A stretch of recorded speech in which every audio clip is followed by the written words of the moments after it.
स्वामिनिति नामिने। नमस्ते सरस्वते देवे गौरवाणी प्रचारिणे निर्विशेष शून्यवादी पाश्चात्य देश तारिणे। जय श्री कृष्ण चैतन्य प्रभु नित्यानंद श्री अद्वैत गदाधर शिवासादि गौर भक्तवृंद।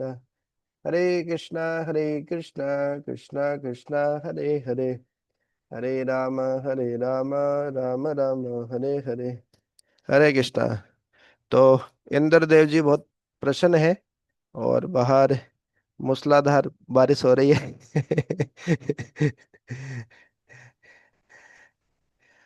तो इसी बीच वैसे मौसम तो गरम गरम पकोड़े खाने का हो रहा है। और गरम गरम हर्बल टी पीने का हो रहा है। लेकिन हम भागवतम शुरू करते हैं। और भागवतम में पढ़ रहे थे द्वितीय स्कंद। और हमारा अध्याय शुरू हो गया था छठवां अध्याय और श्लोक संख्या 8 से पढ़ेंगे आज। क्यों प्रभु जी 8 से ही ना? नहीं 7 से। 7 सेकंड जी। जी। हरे कृष्णा। विक्रमो भूर्भुवः स्वश्च क्षेमश्च शरणश्च च सर्वकामवरश्चापि हरेश्चरण आस्पदम। श्री भगवान के अगले डग ऊर्ध्व अधो तथा स्वर्ग लोकों के एवं हमें जो भी चाहिए उसके आश्रय हैं। उनके चरण कमल सभी प्रकार के भय से सुरक्षा प्रदान करने का काम करते हैं। इसी प्रकार के भय से पूर्ण सुरक्षा के लिए तथा जीवन की हमारी जितनी आवश्यकताएं हैं उनके लिए हमको न केवल इस लोक में अपितु ऊर्ध्व अधो तथा स्वर्ग लोक में भी श्री भगवान के चरण कमलों की शरण ग्रहण करनी चाहिए। श्री भगवान के चरण कमलों पर इस पूर्ण निर्भरता को ही शुद्ध भक्ति में सेवा कहते हैं और इस श्लोक में इसका प्रत्यक्ष संकेत किया गया। इसके विषय में न तो कोई संदेह होना चाहिए न किसी को किसी अन्य देवता की शरण ग्रहण करने के लिए उन्मुख होना चाहिए, क्योंकि वे सब श्री भगवान पर ही आश्रित है। श्री भगवान के अतिरिक्त प्रत्येक व्यक्ति श्री भगवान की दया पर आश्रित है, यहाँ तक कि सर्वव्यापी परमात्मा तक श्री भगवान के परम स्वरूप पर आश्रित है। हरे कृष्ण। हरे कृष्ण। तो शिला प्रभुपाद जी को जब भी मौका मिलता है तो शुद्ध भक्ति के बारे में, अनन्य भक्ति के बारे में बताने से नहीं चूकते हैं कि कि भगवान की भक्ति करने से सब कुछ हो जाएगा। हम्म। तो किसी देव देवता की अलग से हर किसी पे बहुत सारे लोगों को विश्वास नहीं होता। मंगलवार को बालाजी करेंगे, बुधवार को गणेश जी की करेंगे, गुरुवार को अलग करेंगे, शुक्रवार को अलग करेंगे, शनि जी नहीं लग जाए शनिवार का। हम्म। लेकिन जब शास्त्र पढ़ते हैं बार बार सुन रहे हैं कि देखो जी सारे देव देवता तो भगवान के ही अंग है। और भगवान जैसे पेड़ की जड़ में पानी देने से पेड़ का सिंचन हो जाता है, पूरे वृक्ष का सिंचन हो जाता है जी। ऐसे भगवान की भक्ति करने से सब कुछ हो जाएगा, ये विश्वास होना चाहिए। और बिना किसी भौतिक इच्छा के करे तो वो और भी श्रेष्ठ है। क्योंकि भौतिक इच्छा जब रहती है, जैसे ध्रुव महाराज भौतिक इच्छा से किए कि मेरी जो ये सौतेली माँ है ना, इसने मेरे मेरे पिता की गोद से उठा के फेंक दिया। मेरे को अपने पिताजी से, दादाजी से भी बड़ा, परदादा से भी बड़ा, ब्रह्मा जी से भी बड़ा मेरे को ये राज्य चाहिए। तो भगवान ध्रुव लोक दे दिए। और क्या बोले, तुम्हारा जो भाई है उत्तम, वो जंगल में शिकार करने के जाएगा और वहां पे मारा जाएगा। और जो तुम्हारी सौतेली माता सुरुचि है, वो भी जंगल में वहां पे उसको उसके विरह में उसको ढूंढते ढूंढते जाएगी और जंगल की आग में जलकर राख हो जाएगी। हाँ बोले इतना बड़ा वैष्णव अपराध लगेगा उनको। तो वास्तव में बहुत महत्वपूर्ण है कि भगवान के भक्त, अभी हम किसी को सोच रहे हैं कि अरे थोड़ी ये तो साधारण जीव है, भौतिकतावादी व्यक्ति है, तो भौतिक मेटेरियलिस्टिक है, बोले भौतिकतावादी व्यक्ति है। तो ऐसे बोलते हैं, प्राय इसको जगह तो सुना जाता है। लेकिन वही आगे चलकर यदि भक्त बन गया, ध्रुव महाराज की तरह भक्त बन गया, तो कितना बड़ा वैष्णव अपराध लगेगा फिर। हमारी क्या गति होगी पता है नहीं। वैष्णव सामान्यतः हमारे अपराध नहीं लेते, लेकिन वैष्णव यदि अपराध ले लिए तो उसकी बहुत बड़ी दुर्गति होती है। तो ध्रुव महाराज भी पहले तो, जब ध्रुव महाराज को भगवान के दर्शन हुए तो उनको बहुत दुख हुआ। भगवान को सारे आशीर्वाद भी दे दिए कि आपको ऐसा लोक मिल जाएगा, सौतेली माता इस तरीके से जंगल में जल जाएगी, मर जाएगी। उनको बहुत दुख हुआ, अरे मैं क्या, किस लिए भगवान की भक्ति कर रहा था, तपस्या कर रहा था, ये सब चीजों के लिए, भौतिक चीजों के लिए। ये भौतिक इच्छाएं तो आसुरिक होती है वास्तव में। भगवान के सामने जाके हम भौतिक प्रार्थनाएं करते हैं, ये आसुरिक प्रवृत्ति है। प्रभा जी उसमें लिखते हैं, चौथे स्कंद में आएगा ये आगे तात्पर्य में। तो ये शुद्ध भक्ति के लिए प्रभा जी बार बार जोर देते हैं। जब तक शुद्ध भक्ति, भगवान की कृपा पर आश्रित होकर भक्ति नहीं करेंगे, शरणागति नहीं आएंगी, तो आत्मा को शांति नहीं मिलेगी ऐसी भक्ति किए बिना। हम्म। तो भगवान की कृपा पे ही आश्रित होना, यही भक्ति है वास्तव में। और भगवान ने जो बातें कही हैं उन पे विश्वास होना। मतलब भगवान को मानते हैं जी, भगवान की नहीं मानते हम। तो इस प्रकार से प्रभा जी बता रहे हैं कि सब कोई भगवान पे आश्रित है, परमात्मा भी भगवान पे आश्रित है बोले। हम्म। अपां वीर्यस्य सर्गस्य पर्जन्यस्य प्रजापतेः पुंस शिश्न उपस्तस्तु प्रजात्यानंद निवृत्तेः। श्री भगवान के जननांगों से जल, वीर, सृजन करता अवयव, वर्षा तथा प्रजापतियों का जन्म होता है। उनके जननांग उस आनंद के कारण स्वरूप हैं जिससे जनन के कष्ट का प्रतिकार किया जा सकता है। तात्पर्य, जननांग तथा जनन का सुख पारिवारिक बाहर के कष्टों को संतुलित करता है। यदि भगवत कृपा से जननांगों के ऊपर एक आनंददायक वस्तु का आवरण न होता तो मनुष्य जनन क्रिया ही बंद कर देता। ये वस्तु इतना प्रखर आनंद प्रदान करती है कि इससे पारिवारिक भार के कष्ट की पूर्ण रूप से विस्मृति हो जाती है। व्यक्ति इस आनंददायक वस्तु से इतना मोहित हो जाता है कि वह एक ही संतान को जन्म देकर संतुष्ट नहीं होता, अपितु संतानों की संख्या बढ़ाता जाता है। और इस आनंददायक वस्तु के कारण ही उसके पालन पोषण में कठिनाई उठाने के झंझट अपने सिर पर उठा लेता है। किंतु यह आनंददायक वस्तु मिथ्या नहीं होती, क्योंकि यह श्री भगवान के दिव्य शरीर से उद्भूत होती है। दूसरे शब्दों में आनंददायक वस्तु वास्तविकता है, लेकिन भौतिक संसर्ग के कारण इसने भौतिक कल्मश ग्रहण कर लिया है। भौतिक जगत में भौतिक संसर्ग के कारण विषयी जीवन अनेक दुखों का कारण बनता है। अतः भौतिक जगत में ऐसे जीवन को आवश्यकता से अधिक प्रोत्साहन नहीं देना चाहिए। भौतिक जगत में भी संतान उत्पन्न करने की आवश्यकता है, लेकिन संतानोत्पत्ति का कार्य आध्यात्मिक मूल्यों का पूर्ण उत्तरदायित्व निभाते हुए करना होगा। जीवन के आध्यात्मिक मूल्यों को भौतिक जगत में मानव के रूप में ही साकार बनाया जा सकता है, और मनुष्य को आध्यात्मिक मूल्यों के संदर्भ में ही परिवार नियोजन करना चाहिए, अन्यथा नहीं। संतति निरोधक के उपयोग के द्वारा किया जाने वाला परिवार नियोजन अत्यंत घृणित है और भौतिक संदूषण का सर्वाधिक स्थूल रूप है। जो भौतिकतावादी उपायों का उपयोग करते हैं वे कृत्रिम विधियों द्वारा जननांग के ऊपर के आवरण की आनंद शक्ति का पूर्ण उपयोग करना चाहते हैं और इसके आध्यात्मिक महत्व को नहीं जानते। और आध्यात्मिक मूल्यों के ज्ञान के बिना कम बुद्धिमान व्यक्ति जननांगों का उपयोग केवल भौतिक इंद्रिय आनंद के लिए करना चाहता है। हरे कृष्ण। तो शास्त्र बार बार बताते हैं। माता न सा सस्यात जननी, है जननी न सा सस्यात, है पिता न सस्यात, गुरो न सस्या, गुरो न सस्यात, है। तो एक व्यक्ति को गुरु बनने का अधिकार नहीं है जी, एक व्यक्ति को माता बनने का अधिकार नहीं है, एक व्यक्ति को पिता बनने का अधिकार नहीं है। न मुच्चेत, यदि वो अपने जो अधीन है, जैसे गुरु के अधीन शिष्य हैं, माता पिता के अधीन में उनके बच्चे हैं, संतान है, यदि वो उनको भगवत भक्त नहीं बना सके तो उनको वास्तव में माता पिता बनने का अधिकार नहीं है। फोकट में बोले कि मैं पिता हूँ, बाप हूँ इसका, आपको अधिकार ही नहीं बनने का, अपने बेटे को भक्ति नहीं बना पाए आप। शास्त्र ऐसे ऐसा सीधे सीधे सीधे बोलते, सीधी भाषा में बोलते हैं।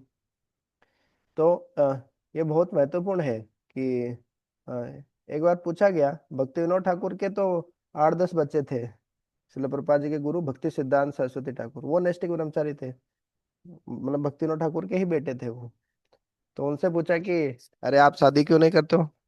वो भक्ति सिद्धांत सरस्वती ठाकुर थे जो सुभाष चंद्र बोस के समय के थे। सुभाष चंद्र बोस भी उन्हीं के शिष्य थे, उनके पास में एक बार आए थे, फिर शरणागत हो गए थे।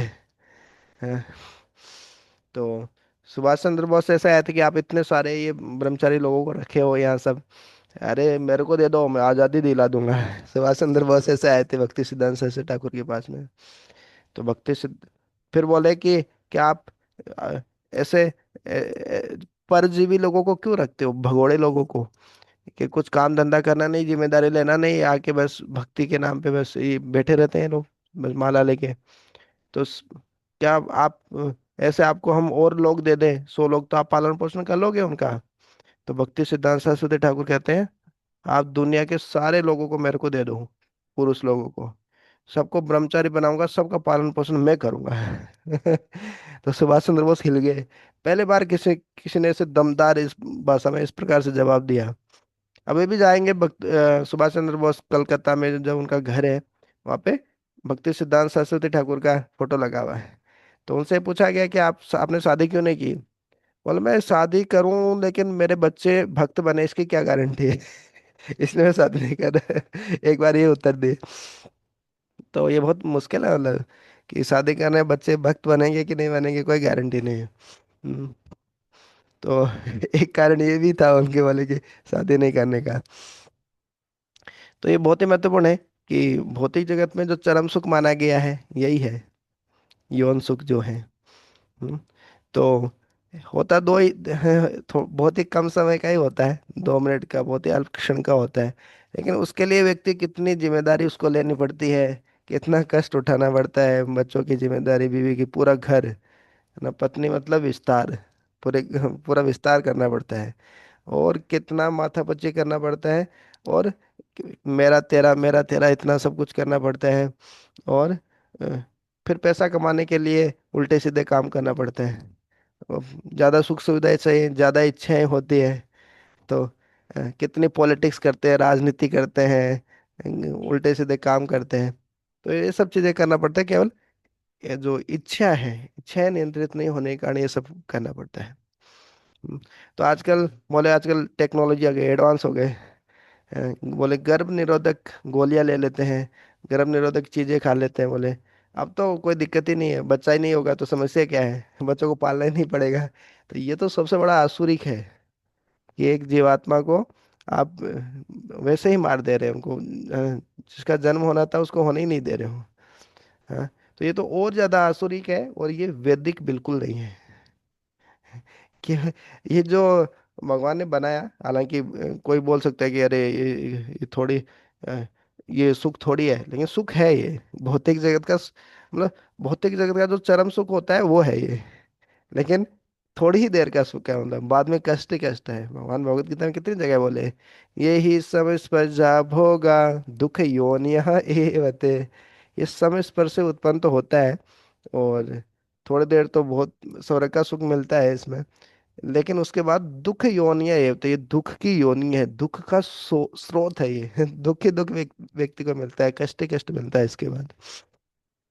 हाँ, तो ये समझ में नहीं आता लेकिन व्यक्ति को, तो इसी कारण वो ये इसी को वो अपने जीवन का लक्ष्य बना लेता है। देखिए जो अपने नियंत्रित नहीं कर पाते तो उनके लिए गृहस्थ आश्रम है, जो नियंत्रित कर सकते हैं चलो ब्रह्मचारी बन के रहो, नियंत्रित नहीं कर सकते तो गृहस्थ बन के रहो आप। हाँ?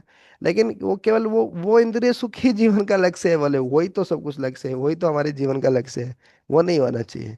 ठीक है, वो अच्छा है, संतान उत्पत्ति के लिए जरूरी है, कृष्ण भावना भावित संतान भी होनी चाहिए। हाँ, लेकिन ऐसे नहीं कि चलो आजकल लिव इन रिलेशनशिप में रहते हैं, इस प्रकार से रहते हैं, शादी करके भी बच्चे ही नहीं करना चाहते हैं, शादी मतलब बच्चा होना चाहिए। ये शास्त्रों का मत है। तो वो जरूरी है, लेकिन केवल इंद्रिय तृप्ति करना वो लक्ष्य नहीं है शादी का। कृष्ण भावना भावित संतान उत्पन्न करना वो जीवन का लक्ष्य है। और भगवान भगवत गीता में बोले कि जो ये कामो अस्मि है, जो धर्म के अविरुद्ध है, धर्म अविरुद्ध कामो अस्मि, ऐसा काम मैं हूँ, वो गलत नहीं है, वो काम संतान उत्पत्ति के लिए है, उसके लिए पहले से पहले घोषणा करके कि हम गर्भाधान संस्कार करने जा रहे हैं, पूरे जैसे संस्कार यज्ञ करते थे उसके बाद गर्भाधान संस्कार होता था। या फिर अभी जैसे करते हैं, इस्कॉन में करते हैं, पति पत्नी 64 माला करते हैं, उसके बाद गर्भाधान संस्कार होते हैं। उसके बाद में एक दिव्य आत्मा माँ के घर में प्रवेश करती है। नहीं तो ऐसे ही कोई कुत्ते बिल्ली की तरह कोई ऐसी आत्मा प्रवेश कर जाएगी, फिर जीवन भर परेशान करता है वो ऐसी संतान, किसी के नहीं सुनता है। तो ये बहुत महत्वपूर्ण चीज़ है, बहुत ही व्यवहारिक चीज़ है, लेकिन वर्तमान में ज़्यादातर लोगों को कुछ पता ही नहीं है। तो इसी प्रकार से पशु का जीवन जीते हैं। तो ये वास्तव में, ये ऐसा नहीं बोल सकते कि ये सुख है ही नहीं, ये सुख है लेकिन बहुत ही टेम्परेरी है, टेम्परेरी है, इल्यूजनरी है, भ्रामक है। क्यों? थोड़े समय के लिए है, लेकिन फिर कष्टप्रद है। यही समझ पर जब होगा, दुख योनि होते हैं, आदि अंत बनता है कौन थे, इसकी शुरुआत भी है लेकिन अंत भी है, बस थोड़े ही समय का वो है। हम्म जैसे केवल बाहरी चमड़ी का, जैसे इसमें लिखा था, अब किसी का भी अंदर से देखे तो सबका तो पूरे शरीर तो गंदगी का ही घर है। सारे नौ द्वार सब में ही तो गंदगी है। तो और थोड़ा चमड़ी को ऐसे पलटी मार दे तो कोई किसी की तरफ देखे भी नहीं। जैसे लोग जो मछली वाले, जो मांसाहार वाले, जो मांस काट के रखते हैं, ऐसे लटका के रखते हैं ना, तो शाकाहारी है भक्त लोग तो देख के ही उल्टी हो जाए, तो ऐसे दिखेंगे हम भी सब, तो क्या ही आकर्षण होगा उसके प्रति। तो ये वास्तव में टेम्परेरी है, इल्यूजनरी है, और मिजरेबल इंजॉयमेंट है, लेकिन है तो कुछ समय का है। उसके लिए व्यक्ति ये कार्य करता है। सर, हर कोई व्यक्ति शादी करना चाहता है, संतान उत्पन्न करना चाहता है, एक संतान के बाद और भी संतान उत्पन्न करना चाहता है, क्योंकि थोड़ा तो उसको सुख मिलता है। उसी के कारण वो दिन भर इतना मेहनत करता है, गधे की तरह नौकरी करता है, सब कुछ करता है। तो वो उसको प्रेरणा देता है, वो प्रेरणा का स्रोत है। ऐसे ही भगवान के भक्तों के लिए भगवान की सेवा करना, भगवान की सेवा ही क्या है, अ, उनके लिए प्रेरणा का स्रोत है। वही उनके जीवन का लक्ष्य है, इंद्रिय तृप्ति करना जीवन का लक्ष्य नहीं है। हम्म, ठीक है, आगे पढ़ते हैं। वायुर्मस्य मित्रस्य परिमुक्षस्य नारद हिंसाया निरतेर्मृत्यो निर्नश्यस्य गुदम स्मृतः। हे नारद, श्री भगवान के विराट रूप का गुदाद्वार मनुष्य मृत्यु के नियामक देव मित्र का लोक, और श्री भगवान की बड़ी आंत का शोर ईर्षा दुर्भाग्य मृत्यु नरक आदि का स्थान माना जाता है। पराभूतेर्धर्मस्य तमश्चापि पश्चिम नाट्यो नद नदीनां च गोत्राणामस्तिता संहति।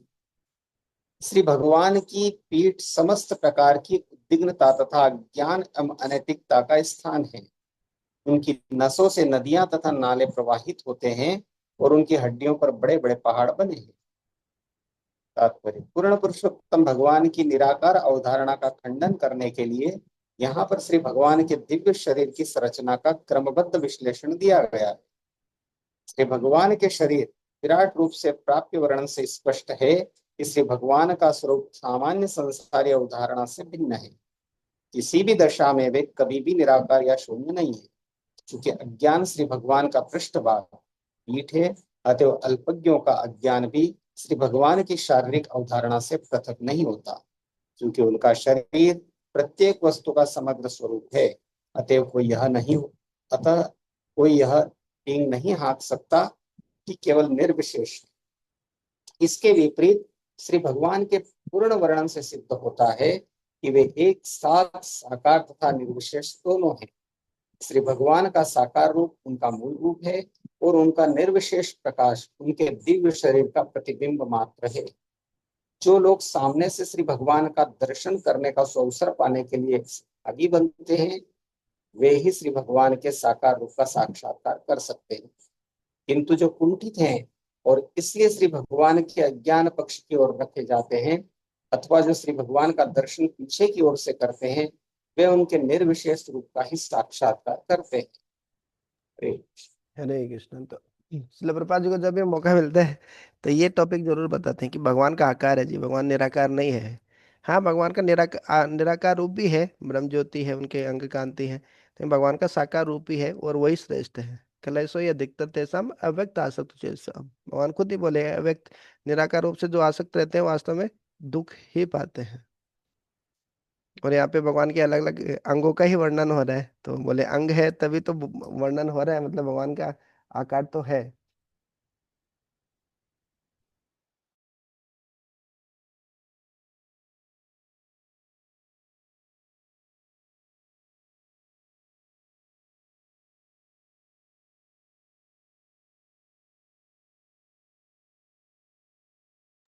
आपका माइक म्यूट है ब्रो जी।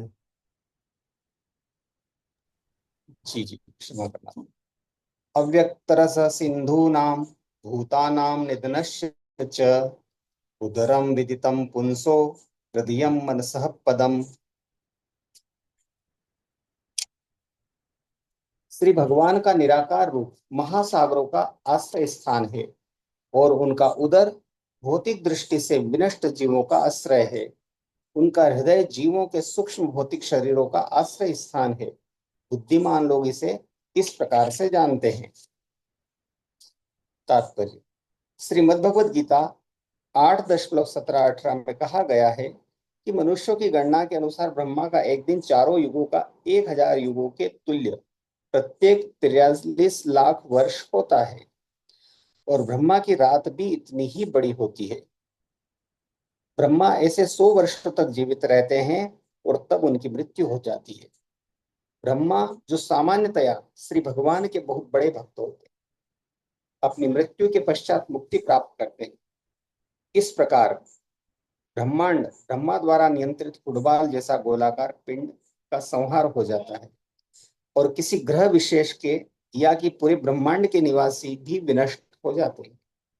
इस श्लोक में उल्लिखित अव्यक्त शब्द का अर्थ ब्रह्मा की रात है, जब आंशिक प्रलय होता है और उस विशेष ब्रह्मांड के जीव यहाँ तक कि ब्रह्मलोक बड़े बड़े समुद्रों सहित विराट पुरुष के उदर में आश्रय ग्रहण करते हैं। ब्रह्मा की रात बीतने पर पुनः सृजन होता है और श्री भगवान के उदर में स्थित सारे जीव अपनी अपनी भूमिका निभाने के लिए छोड़ दिए जाते हैं, मानो वे गहरी निद्रा से जगे। क्योंकि जीव कभी नष्ट नहीं होते, अतएव भौतिक जगत का संहार होने पर जीवों का अस्तित्व नहीं मिटता।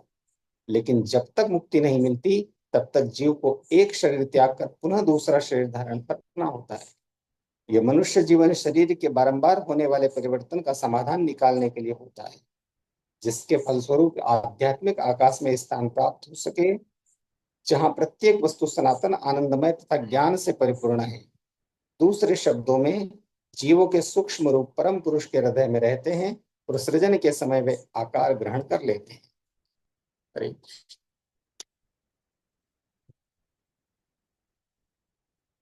धर्मस्य धर्मस्य मम तुभ्यं च कुमाराणां भवस्य च विज्ञानस्य च सत्वस्य परस्यात्मा परायणम।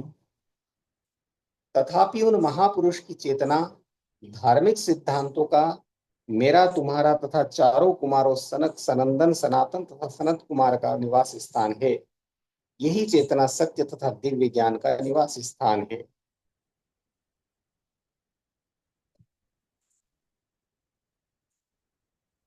अहम भवान भवश्चैव त इमे मुनयो अग्रजाः सुरान् सुरनरा नागाः खगा मृग सरीसृपाः गंधर्वाप्सरसो यक्षारक्षो भूतगणोरगाः पशव पितर सिद्धा विद्याघ्राणश्चारणा द्रुमाः अन्ये च विविधा जीवा जलस्थलन भौकसः ग्रहर्क्षकेव केतवस्तारास्तडित स्तनयित्नवः सर्वं पुरुषम् एवेदं भूतं भव्यं भवच्च यत् तेनेदमावृत्तं विश्वं वितस्तीमधिग अधिष्ठति। मुझसे, ब्रह्मा से लेकर तुम तथा भव शिव तक जितने भी बड़े बड़े ऋषि मुनि तुमसे पहले हुए हैं, वे देवतागण, असुरगण, नाग, मनुष्य, पक्षी, पशु, सरीसृप इत्यादि तथा समस्त ब्रह्मांडों की समस्त दृश्य अभिव्यक्तियां, यथा ग्रह, नक्षत्र, पुच्छल, तारे, सितारे, विद्युत, गर्जन तथा विभिन्न लोकों के निवासी, यथा गंधर्व, अप्सरा, यक्ष, राक्षस, भूतगण, उरग, पशु, पितर, सिद्ध, विद्याधर, चारण एवं अन्य विविध प्रकार के जीव, जिनमें पक्षी, पशु तथा वृक्ष एवं अन्य जो कुछ हो सकता है, सभी सम्मिलित हैं। वे सभी भूत, वर्तमान तथा भविष्य सभी कालों में श्री भगवान के विराट रूप द्वारा आच्छादित हैं। यद्यपि वे इन सबसे परे रहते हैं और सदैव एक बालिष्ठ आकार के रूप में रहते हैं। तात्पर्य। पूर्ण पुरुषोत्तम भगवान अपनी आंशिक अभिव्यक्ति द्वारा परमात्मा के रूप में 9 इंच से अधिक माप के नहीं होते। वे अपनी योग माया से विराट रूप में विस्तार करते हैं जिसमें चराचर जीवों की विभिन्न किस्मों के रूप में व्यक्त जैविक तथा अजैविक सारी वस्तुएं आ जाती हैं। अतः ब्रह्मांड की व्यक्त किस्में श्री भगवान से भिन्न नहीं होती। जिस प्रकार विभिन्न रूप रंग के सुनहले आभूषण स्वर्ण की मूल राशि से भिन्न नहीं होते, दूसरे शब्दों में श्री भगवान वे परम पुरुष हैं जो सृष्टि के भीतर प्रत्येक वस्तु पर नियंत्रण रखते हैं, और फिर भी वे समस्त व्यक्त भौतिक सृष्टि से भिन्न पृथक परम सत्ता बने रहते हैं। इसलिए श्रीमद् भगवद गीता 9.45 में उन्हें योगेश्वर कहा गया है। प्रत्येक वस्तु भगवान श्री कृष्ण की शक्ति पर निर्भर है, फिर भी वे ऐसे सभी रूपों से पृथक और परे रहते हैं। ऋग्वेद के पुरुष सूक्त में भी इसकी पुष्टि हुई है।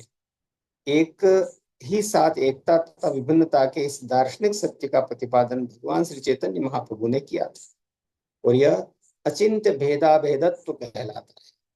ब्रह्मा, श्री नारद मुनि तथा अन्य सभी एक ही समय में श्री भगवान के साथ एक तथा उनसे पृथक है। हम सभी उनके साथ उसी प्रकार एक हैं, जिस प्रकार सोने के आभूषण गुण में स्वर्ण राशि के समान होते हैं। लेकिन सोने का कोई भी एक आभूषण मात्रा में स्वर्ण राशि के तुल्य नहीं होता। यह स्वर्ण राशि कभी समाप्त नहीं होती, चाहे उससे असंख्य आभूषण क्यों न बनाए जाए, क्योंकि यह राशि पूर्णम है। यदि पूर्णम में से पूर्णम निकाल दिया जाए तो भी परम पूर्णम पूर्णम ही बना रहता है। यह तथ्य हमारी वर्तमान अपूर्ण इंद्रियों द्वारा अचिंत्य है। इसलिए भगवान श्री चैतन्य अपने दार्शनिक सिद्धांत को अचिंत्य कहते हैं। और जैसा कि श्रीमद् भगवद गीता तथा श्रीमद् भागवतम से भी पुष्टि होती है, भगवान श्री चैतन्य का अचिंत्य भेदो भेदत्व परम सत्य विषय पूर्ण दर्शन है। हरे कृष्ण। हरे कृष्णा।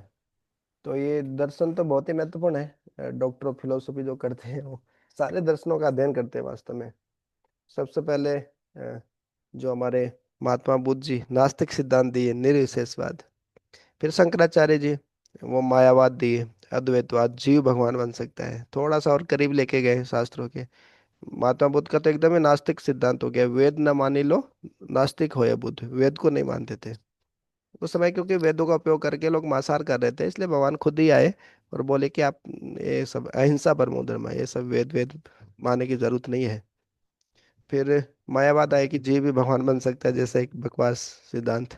लेकिन ये सब बताते हैं हमारे वैष्णव आचार्यगण कि ये एक फाउंडेशन की तरह है, नींव की तरह है, और नींव उल्टी दिशा में ही जाती है वास्तव में, जिसके ऊपर वैष्णव दर्शन आएगा।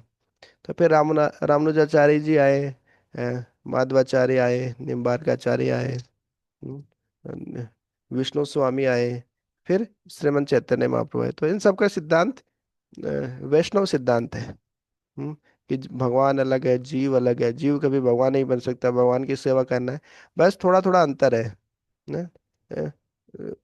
डिटेल में अंतर है। जैसे मान लीजिए कुमार संप्रदाय की बात करें, विष्णु स्वामी का, हम्म, कुमार संप्रदाय और निम्बार्काचार्य थे, नहीं, रुद्र संप्रदाय का है। ठीक है, जो भी था। तो जो द्वैत अद्वैत सिद्धांत है वो बहुत करीब है चिंत्य वेदावेद के, कि जीव भगवान है भी और नहीं भी है।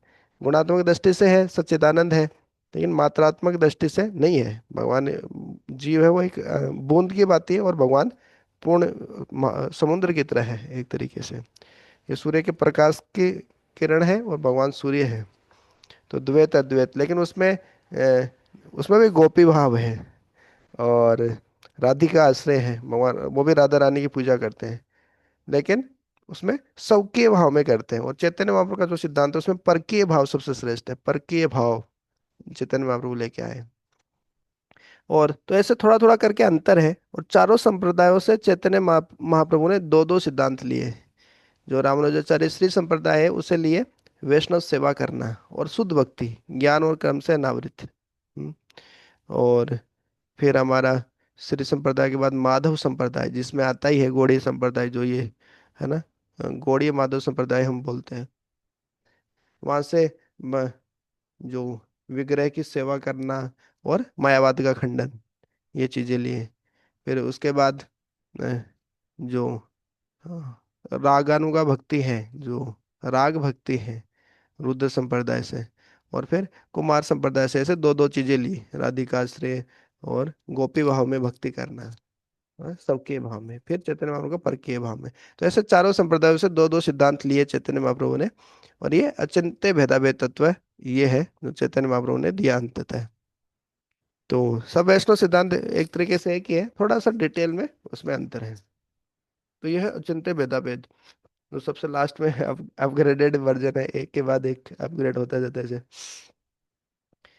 तो ये इस उपनिषद का पहला ही श्लोक आता है, ओम पूर्णमद पूर्णम इदम पूर्णात् पूर्णम उदच्यते पूर्णस्य पूर्णमादाय पूर्णमेव अवशिष्यते। कि भगवान पूर्ण है और भगवान की सृष्टि भी पूर्ण है। हम समझ नहीं पाते, भगवान ने हर एक चीज को सोच समझ के बनाया है। हमको लगता है इतना कष्ट क्यों है, ये क्यों है। भगवान पूरी सृष्टि, भगवान की योजना है, हम नहीं समझ पाते हैं। हम कोई भी जीवन में कुछ भी चीज हो कि भाई ये भगवान की योजना से हो रहा है, ऐसे समझ ले भगवान का प्लान है, तो सुखी रहेंगे। सुख आए दुख आए भगवान की योजना है जी। तो एक माइनस एक, एक में से एक घटाते हैं तो एक ही आता है, एक में एक जोड़ते हैं तो एक ही आता है। पूर्ण में पूर्ण जोड़ने से पूर्ण ही रहता है, पूर्ण में से पूर्ण जाता है तो भी पूर्ण ही रहता है।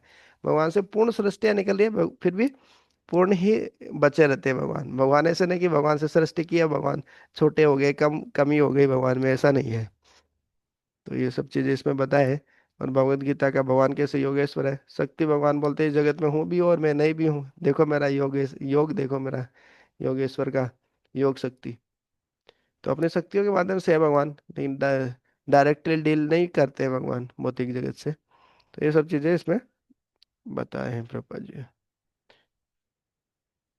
और जो विराट रूप की बात चल रही है, तो विराट रूप में कैसे कैसे अलग अलग सब पक्षी कैसे कैसे आए, इसके बारे में हमने देखा। तो कल हम पढ़ेंगे श्लोक संख्या 17 से। अभी हम पढ़ेंगे रामचरितमानस से। और हमारे राठौड़ प्रभु जी लीड करेंगे। क्यों प्रभु जी, यही है ना? जी प्रभु जी बिल्कुल। तो कहाँ से पढ़ेंगे हम? अध्याय 1। हम ये हम जो है बालकांड से ही प्रारंभ करते हैं प्रभु जी, जी। और आगे ये न्यास आदि क्रियाएं दी गई है आगे। जी यहीं से। जी। हाँ। हरे कृष्णा प्रभु जी, सभी भक्तों को सादर दंडवत प्रणाम। और आप सभी मुझे आशीर्वाद प्रदान करें, अपनी कृपा प्रदान करें, क्योंकि मैं इस योग्य कतई कतई कतई नहीं हूँ। लेकिन फिर भी आप जो अनुकंपा मुझ पर कर रहे हैं और मुझे इसका पात्र बना रहे हैं, मैं इसके लिए आपका कृतज्ञ रहूंगा, आभारी हूँ। और इतना सामर्थ्य मुझ में नहीं है कि मैं शुद्ध भक्तों के सामने कुछ बोल पाने का सामर्थ्य करूं, लेकिन आपकी कृपा से ये कार्य होगा, ये भी तय है। क्योंकि गुरु की कृपा से और भगवत कृपा से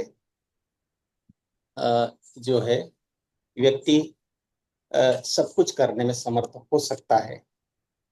जैसे वो कहा गया है कि मूकम करोति वाचालम पंगुम लंघयते गिरिम यत् कृपातमहम वंदे परमानंदम माधवम।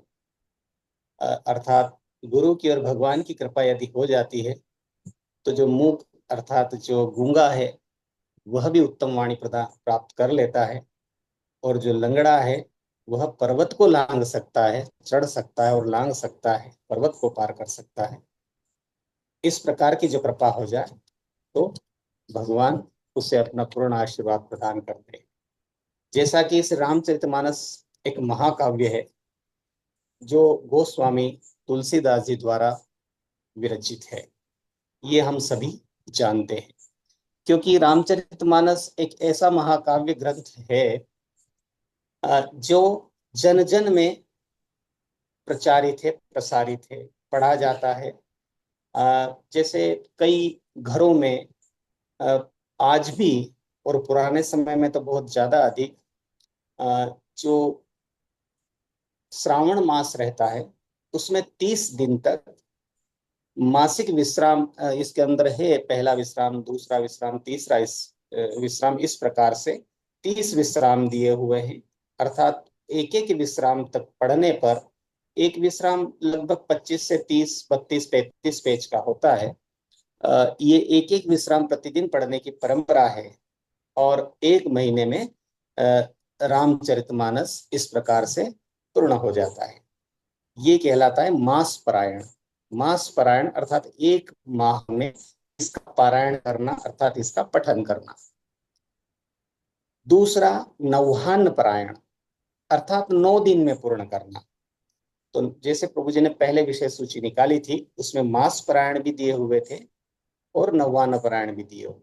नौवान पारायण जो है वो 9 दिन में, अर्थात एक विश्राम, द्वितीय, तृतीय, चतुर्थ, पंचम, चतुर्थ, और इस प्रकार से 9 विश्राम जो 9 दिन में पूर्ण होते हैं। जी। मैं और प्रभु जी।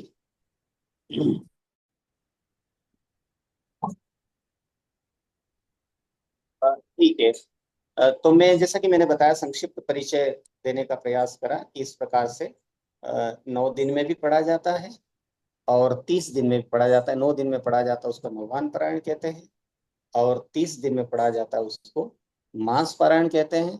और इसके अलावा पारायण भी होता है जो 24 घंटे, अर्थात अखंड रामायण जिसको हम कहते हैं। ये हम सब जानते हैं।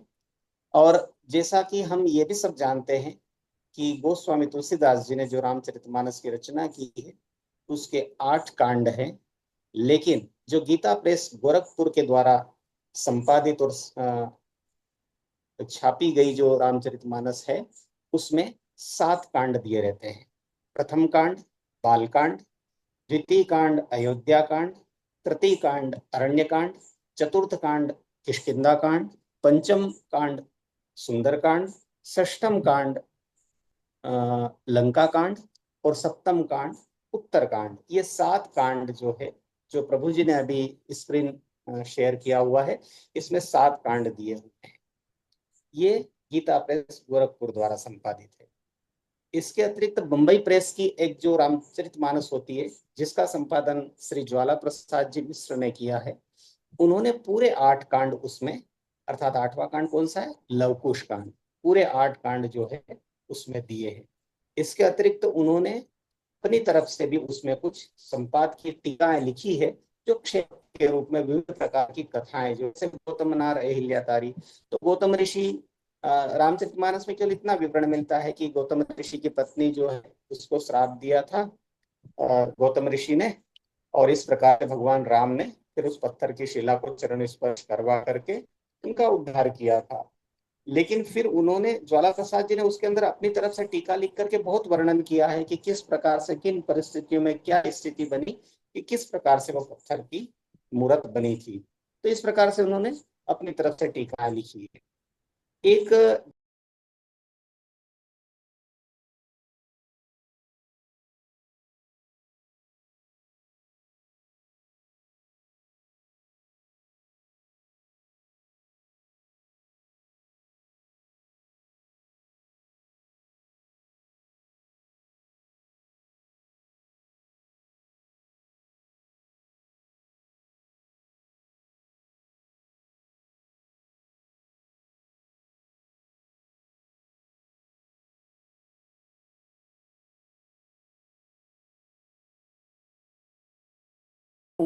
भरत को राज्य देने के लिए, और इससे बड़ी क्या बात हो, सौभाग्य की बात क्या हो सकती है में वन गमन।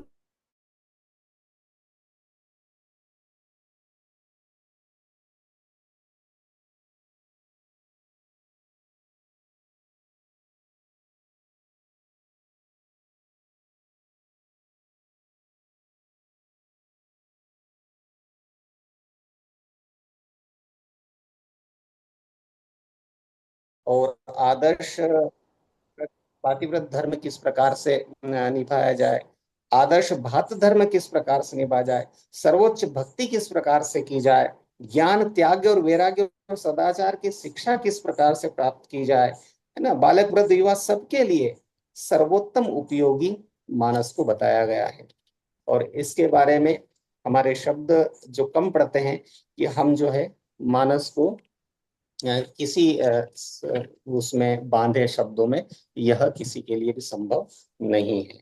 और जिस प्रकार से चतुश्लोकी श्रीमद् भगवद गीता होती है, जिस प्रकार से संक्षिप्त श्लोक में भगवतम होता है, उसी प्रकार से एक श्लोकी रामायण भी कही गई है, जो मैं जिसे कहते हैं आदो राम तपोवनादिगमनम हत्वा मृगम कांचनम वैदेही हरणम जटायु मरणम सुग्रीव संभाषणम बाली निर्दलनम समुद्र तरणम लंकापुरी दाहनम पश्चाद रावण कुंभकर्ण हननम एते श्री रामायणम। इस प्रकार से एक श्लोकी रामायण भी है।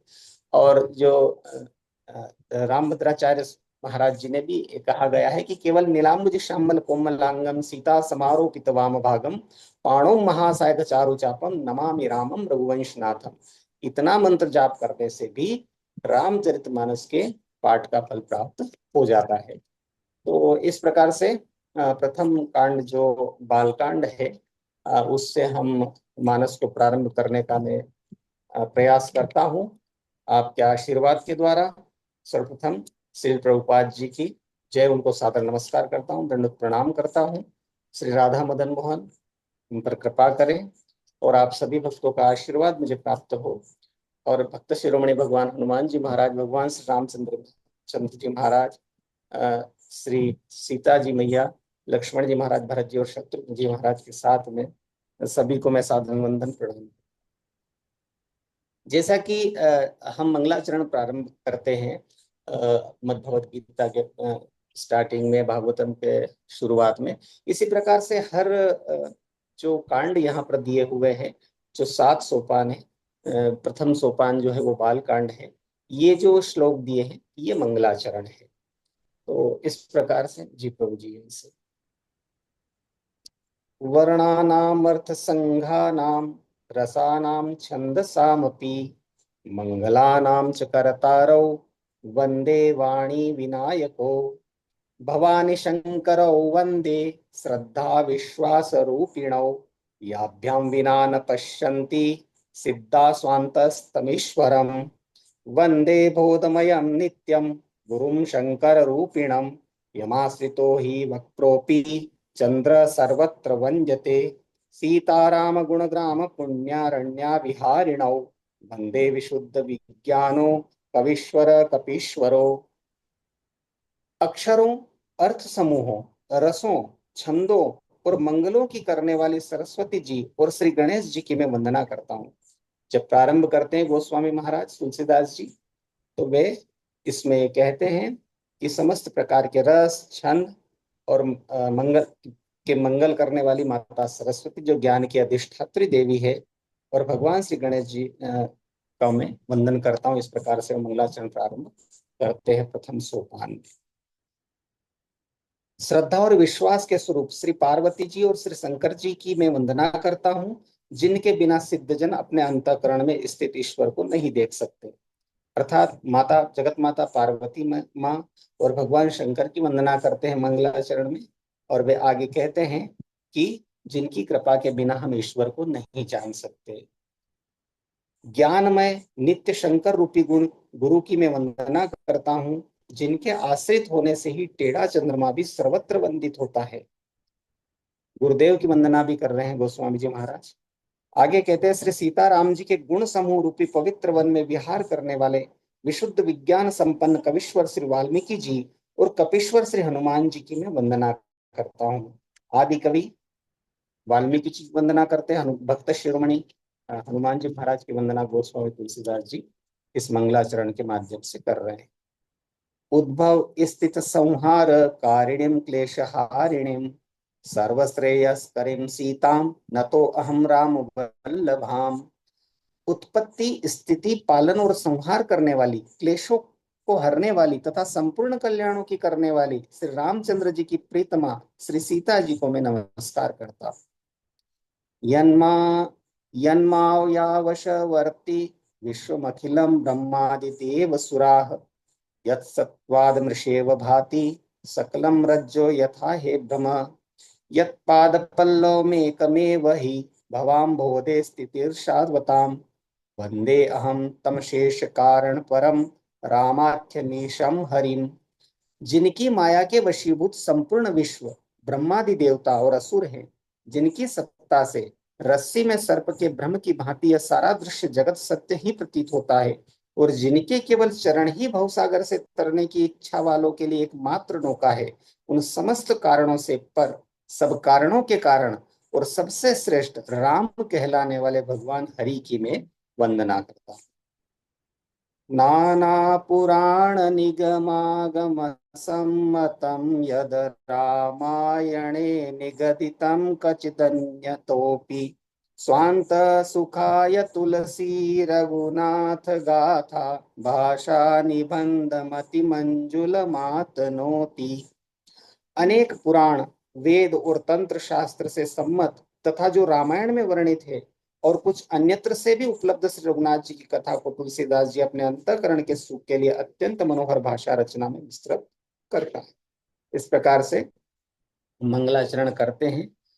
और इसके पश्चात सोरठा, ये जो सो लिखा है, ये सोरठा, दोहा, चौपाई और छंद से युक्त ये महाकाव्य हम सब जानते हैं।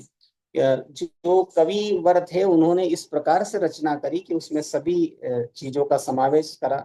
चौपाई का समावेश करा, दोहा का समावेश करा, और सोरठा उसमें लिखा, और छंद भी उसमें लिखे। अच्छा, अर्थात रस, छंद और अलंकार से युक्त यह रचना हम सब पढ़ने का प्रयास करते हैं। और चूंकि समय भी हो रहा है, 9 बजने वाले हैं शायद। अ, हाँ, तो प्रथम सोठा मैं पढ़ता हूँ। जो सुमिरत सिद्धि होई गन, नायक करिबर बदन, करहु अनुग्रह सोई, बुद्धि राशि शुभ गुण सदन। मूक होई बाचाल, पंगु चढ़ई गिरिबर गहन, जासु कृपा सो दयाल, द्रवं सकल कलिमल दहन। जिन्हें स्मरण करने से सब कार्य सिद्ध होते हैं, जो गणों के स्वामी और सुंदर हाथी के मुख वाले हैं, वे ही बुद्धि के राशि और शुभ गुणों के धाम से गणेश जी मुझ पर कृपा करें। इस प्रकार से प्रथम सोरठा में भगवान गणेश जी की वंदना करते हुए गोस्वामी जी ने कहा है। और जैसे कि सोरठा में एक छंदबद्ध रचना कही जाती है संपूर्ण कवित्व को, और इसमें जो प्रथम यति में 11 और दूसरे चरण में 13 और तीसरे चरण में पुनः 11 और चौथे चरण में 13 की यति से मात्राएं होती है। हम यदि इसकी गणना करते हैं तो सटीक बैठती है। और सोरठा जो होता है वो दोहा का उल्टा होता है। अर्थात यदि हम सोरठे को द्वितीय चरण को पहले पढ़ें और प्रथम चरण को बाद में, तो वह दोहा बन जाता है। यदि मैं इसको दोहे के रूप में पढ़ूं तो हम यहां से इसको पढ़ेंगे। गण नायक करि बर बदन, जो सुमिरत सिद्धि होई, बुद्धि राशि शुभ गुण सदन, करहु अनुग्रह सोई। पंगु चढ़ई गिरि बर गहन, मूक होई बाचाल, द्रवं सकल कलिमल दहन, जासु कृपा सो दयाल। सियावर रामचंद्र शंकर शरण। हरे कृष्णा प्रभु जी। अ, अब 9 बज चुके हैं, तो जी प्रभु हम जी। यहाँ से कल प्रारंभ करेंगे ऐसा। जी जी श्योर। और बहुत बहुत धन्यवाद आपका आस्वादन कराने के लिए रामचरितमानस का। मेरा थोड़ा इंटरनेट डिस्कनेक्ट हो गया था, तो ठीक है, इसके आगे अपन कल यहाँ से कंटिन्यू करेंगे प्रभु जी। जय राजा धीराज, भगवान श्री रामचंद्र जी की जय, हनुमान जी महाराज की जय, निताई गौर प्रेमानंदे। हरि हरि बोल। बोल हरी हरी बोल। हमारे सिरदर प्रभु जी की जय। हरि हरि बोल।